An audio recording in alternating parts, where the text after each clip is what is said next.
Udhna welcome પાન સેન્ટરથી આગળ નિવૃત્ત police પુત્રની ફાઇનાન્સની ઓફિસમાં 2 રાઉન્ડ ફાયરિંગ કરનાર માથાભારે અને 2020માં બુટલેગર કારુની હત્યામાં સંડોવાયેલા ગુરમુખસિંહ ઉર્ફે ગુરુ ચીખલીગર અને તેના સાગરીત શુભમસિંહ ઉર્ફે માફિયા ધીરેન્દ્ર પ્રતાપસિંહ ચીખલીગરને પોલીસ ઉત્તર પ્રદેશના લાલગંજથી દબોચી લીધા હતા। ત્યારબાદ કાયદાનું ભાન કરાવ્યા બદલ બંને શ્વાનનું સરઘસ કાઢ્યું હતું। ઉધના વેલકમ પાન પાસે આવેલી અયોધ્યા કોર્પોરેશનની ઓફિસમાં 28મી નવેમ્બરની ગુરુવારે રાત્રે 8:30 વાગ્યાના અરસામાં દીપક સુરેશ પવાર તેના 3 મિત્રો સાથે બેઠો હતો ત્યારે બહારથી 2 રાઉન્ડ ફાયરિંગ કરાયું હતું। એક ગોળી ઓફિસની આગળ આવેલા ઝાડમાં ફસાઈ ગઈ હતી, બીજી ઓફિસના કાચના દરવાજાની વચ્ચેથી દીપકના માથાથી સહેજ ઉપર આવેલા સાંઈબાબાના ફોટો ફ્રેમમાં ફસાઈ હતી। પોલીસની તપાસમાં ફાયરિંગની ઘટના પાછળ પાંડેસરના માથાભારે ચીખલીગર ગુરમુખસિંહનો હાથ હોવાનું બહાર આવ્યું હતું। ઉધના પોલીસ ઇન્સ્પેક્ટર SM દેસાઈના માર્ગદર્શનમાં એક ટીમે ઉત્તર પ્રદેશના લાલગંજમાં રેડ કરી ગુરમુખ ઉર્ફે ગુરુ કૃપાસિંહ ચીખલીગર અને શુભમ ઉર્ફે માફિયા ધીરેન્દ્રસિંહ રાજપૂતને દબોચી લીધા હતા। પોલીસે પૂછપરછ કરતા ગુરમુખે તેના પિતા દીપક પાસેથી વ્યાજે નાણાં લઈ જતા હતા। 2020માં બુટલેગર કાલુની હત્યામાં ગુરમુખ જેલમાં જતા દીપકે વ્યાજે નાણાંનો વ્યવહાર બંધ કરી દીધો હતો।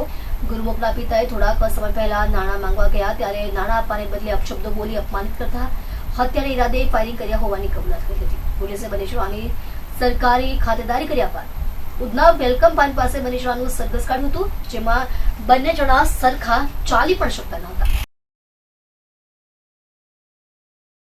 ઉધના પોલીસ સ્ટેશન વિસ્તારમાં વેલકમ પાન સેન્ટરની આગળ જતા એક જગ્યાએ ફાઇનાન્સની ઓફિસ છે। આ ફાઇનાન્સની ઓફિસ પાસે થોડા દિવસ અગાઉ ફાયરિંગ થયું હતું। આ ફાયરિંગ કરનાર તરીકે 2 વ્યક્તિઓ હતા, જેમાં એકનું નામ ગુરુમુખ ઉર્ફે ગુરુ સન ઓફ કૃપાલસિંહ ચીખલીગર છે અને એકનું નામ શુભમ ઉર્ફે માફિયા સન ઓફ ધીરેન્દ્રસિંહ રામકલોલસિંહ છે। આ બંને વ્યક્તિઓએ જે ફાઇનાન્સ સરની ઓફિસ છે એના ઉપર ફાયર કર્યું હતું। આ ફાયર કરવાનો ઈરાદો એ લોકોનો જે ત્યાં દીપક પવાર કરીને ફાઇનાન્સર છે એના ઉપર જાન લેવા હુમલો કરવાનો હતો અને જે અનુસંધાને પોલીસે એટેમ્પ્ટ ટુ મર્ડરની કલમો લગાવી અને આર્મ્સ એક્ટની કલમો લગાવી અને ગુનો દાખલ કર્યો હતો। આ બનાવ અનુસંધાને તરત જ ઉધના પોલીસ સ્ટેશનની સર્વેલન્સ ટીમ, આ ઉપરાંત સુરત શહેરની ક્રાઇમ બ્રાન્ચ અને અન્ય અધિકારીઓ ત્યાં હાજર થયા હતા અને એ લોકોએ સમગ્ર બનાવનું ઓબ્ઝર્વેશન કર્યું હતું અને જુદી જુદી ટીમો બનાવી અને કામગીરી શરૂ કરી હતી। અત્યાર સુધી આ કામગીરીમાં 4 આરોપીઓ પકડાયા હતા અને અન્ય જે 2 આરોપીઓ હતા જે મુખ્ય આરોપી તરીકે છે આમાં કે જેઓએ ફાયરિંગ કર્યું હતું એ પકડવાના બાકી હોવાથી અમારી જે ઉધના સર્વેલન્સ ટીમ છે એ ઉધના પીઆઈના સીધા સુપરવિઝન હેઠળ કામગીરી કરી રહી હતી। આ જે 2 આરોપીઓ છે પોલીસથી ખૂબ જ ચતુરાઈપૂર્વક દૂર ભાગી રહ્યા હતા। એ લોકોએ અહીંથી ફાયરિંગ કરી અને અહીંથી વડોદરા ગયા, વડોદરાથી અમદાવાદ, અમદાવાદથી ભાવનગર ગયા હતા।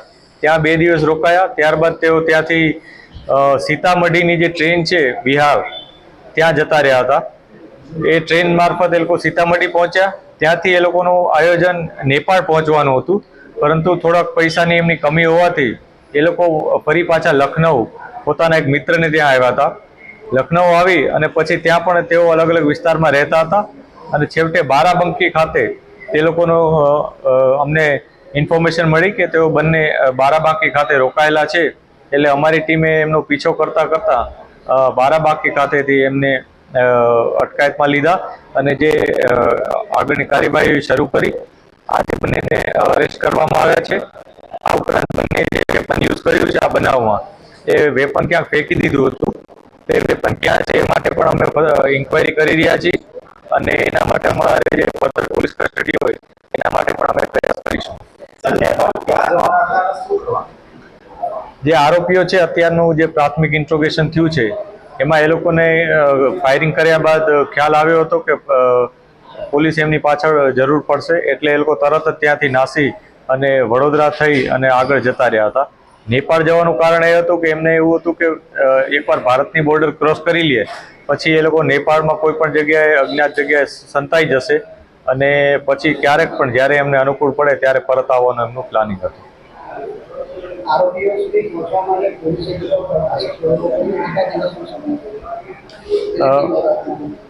આ માટે એક ડેડિકેટેડ ટીમ લગાવવામાં આવી હતી. આ ડેડિકેટેડ ટીમનું કામ આરોપીઓને સતત ફોલો કરી, જેમાં સીસીટીવી ફૂટેજીસ અને અન્ય અમારા જે ઇન્ફોર્મર્સ હોય છે એમનો કોન્ટેક્ટ થ્રુ અમને જે લિંક મળે એ લિંક ફોલો કરવાની હતી. આ લિંક ફોલો કરવામાં અમારે એક ટેકનિકલ ટીમ બનાવવી પડી હતી. આ ટેકનિકલ ટીમ બાદ એક અમારે જે સીસીટીવી ચેક કરતા હોય છે એ લોકોની એક ટીમ હતી. આ ઉપરાંત અમારા ઇન્ફોર્મર્સ સાથેના અમારા કોન્ટેક્ટ્સ હતા અને છેવટે એક મોટી ટીમ કે જેમાં અમારા 8 પોલીસ જવાનો અહીંથી ત્યાં ગયા હતા, જ્યાં એમનું લોકેશન સીતામઢીનું આવ્યું હતું. બિહારમાં એમનું લોકેશન અમે મેળવ્યું હતું, ત્યાં અમે ચેક આસપાસ પૂછતાછ કરી હતી. બિહારમાં અમને કન્ફર્મ થયું હતું કે એ સીતામઢી આવ્યા હતા.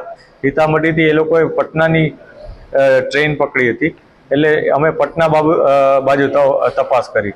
એટલે અમારી ટીમ અહીંથી સળંગ જે રીતના આરોપીઓ ગયા હતા એને સતત ફોલો કરી અહીંથી વડોદરા, અમદાવાદ, ભાવનગર, ત્યાંથી સીતામઢી, ત્યાંથી પટના, ત્યાંથી પાછા લખનઉ ગયા હતા. લખનઉથી પણ જે આ લોકોના આંતરિક ગામો છે ત્યાં આંતરિક ગામો પણ આ લોકો રોકાયા હતા, તો ત્યાં પણ એમના પીછો કર્યો હતો.